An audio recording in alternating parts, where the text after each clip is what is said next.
Hello, in today's video we're going to be looking at reviewing our conic sections. The first one is going to be circles. So if you remember your circle equation, it is x minus h. The number with x is the x coordinate of the center, and it's the opposite. Anything inside the parentheses is the opposite when you pull it out. So when I see a positive 2 by the y, that means that my y coordinate is a negative 2. We want to be careful because when we look at the equation, it is set equal to r squared. So to find the radius, I take the square root of 9, and that's how I find that my radius is going to be 3.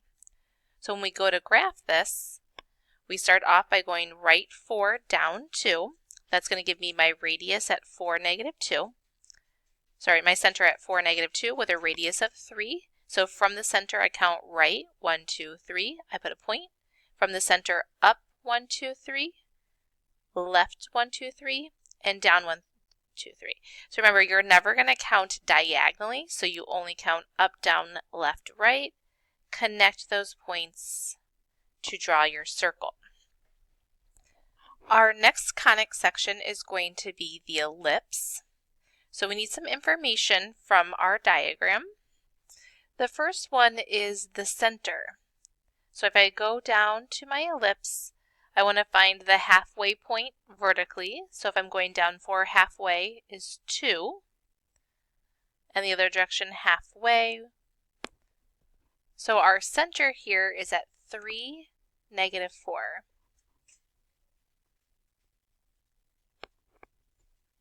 When we go to write our equation, we need an a and a b value. If we think back to the ellipse equation, it is x minus h quantity squared. Now we don't know if this is going to be a or b underneath the x.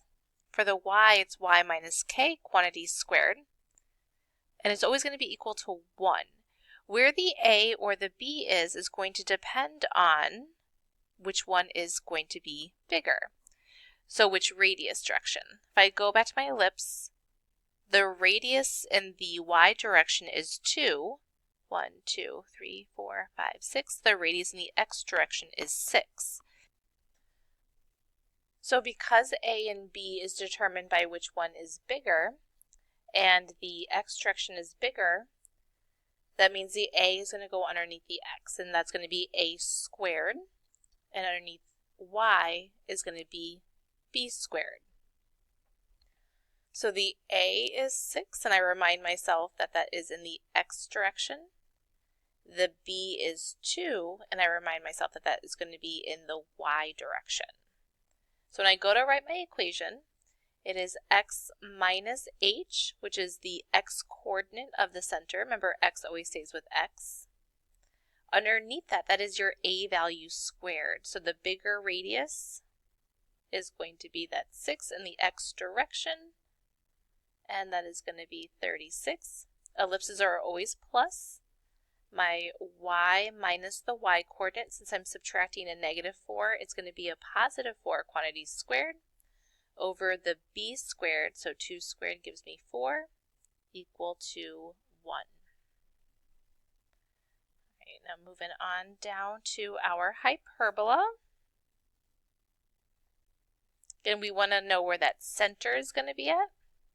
So I look down here, I see those vertices right there. So I find halfway between there. That's going to be halfway vertically and halfway horizontally. That coordinate is at a negative 2, 3. Now a and b work different with the hyperbola. The hyperbola equation is going to be a subtraction. Sometimes x comes first and sometimes y comes first. What determines that is which way the branches go. So when I look at my hyperbola, I see that my branches of my hyperbola are opening up and down, which is in the y direction. That tells me that the y is going to come first, which can be a little tricky. So that's y minus k quantities squared. And that's always going to be a squared first. So a squared is always going to come first, but sometimes that's under the x, sometimes it's under the y. It just depends on which direction your hyperbola is opening. Minus x minus h quantity squared all over b squared, and the hyperbola is also always equal to 1. So the a, because it's underneath the y, is what is in the y direction. And that has a radius of 2. For myself, that's in the y direction. B, 1, 2, 3, 4, 5, 6. And that 6 is in the x direction, which is your b. So that's opposite, that's flipped from what we just did in the last problem, because it depended on which way my hyperbola was opening. Now when I go to write my equation, I've got to be really careful, because I notice that right here, because my branches are going up and down, my y comes first. My y is going to be positive. So it's y minus the y coordinate of the center, so it's y minus 3 quantities squared, all over a squared. A is the radius in the y direction, so 2 squared is 4, minus x minus a negative 2 means that I'm adding 2 quantities squared, over that b squared, 6 squared is 36, equal to 1. All right, the last shape is the parabola. Similar to the hyperbola, sometimes it's going to be x squared equals y, and sometimes it's going to be y squared equals x. And that is determined by which way it's opening. So if it goes up and down, it's going to be an x squared equals y. When it opens left and right, it's a y squared equals x. So because I look at this diagram right here, and it is going left and right, I know this is going to be a sideways parabola. And because it's a sideways parabola, I know that it's going to be a y squared equals x.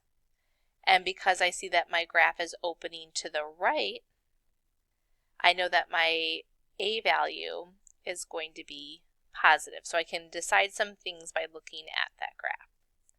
We start with the vertex, so kind of similar to the center. I look at the vertex of my parabola. That vertex is going to be there at 3, 2, because I'm going right 3 and up 2. Here's my vertex point. Now the a value is the distance from the vertex to the foci, which is the same as the distance from the vertex to the directrix. And I see that's 1, 2, 3, 4. And it didn't matter which way I counted, it's going to be a distance of 4. So the a value is 4. When we think about the general form of a parabola, because it is sideways, we said that there was that y squared relationship. Now there's some movement because we moved our vertex off the origin and we went right 3 and up 2.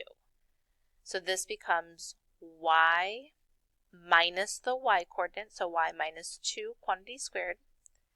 This is plus or minus 4a. So we decided that it was positive, and our a value is 4. So it's 4 times the a value, where our a value happens to be 4. And then x minus the x coordinate of the vertex, so x minus 3. When we clean that up, we end up with y minus 2 quantity squared. 4 times 4 is 16, times x minus 3, and there is the equation of your parabola. All right, that is your recap on the conics section.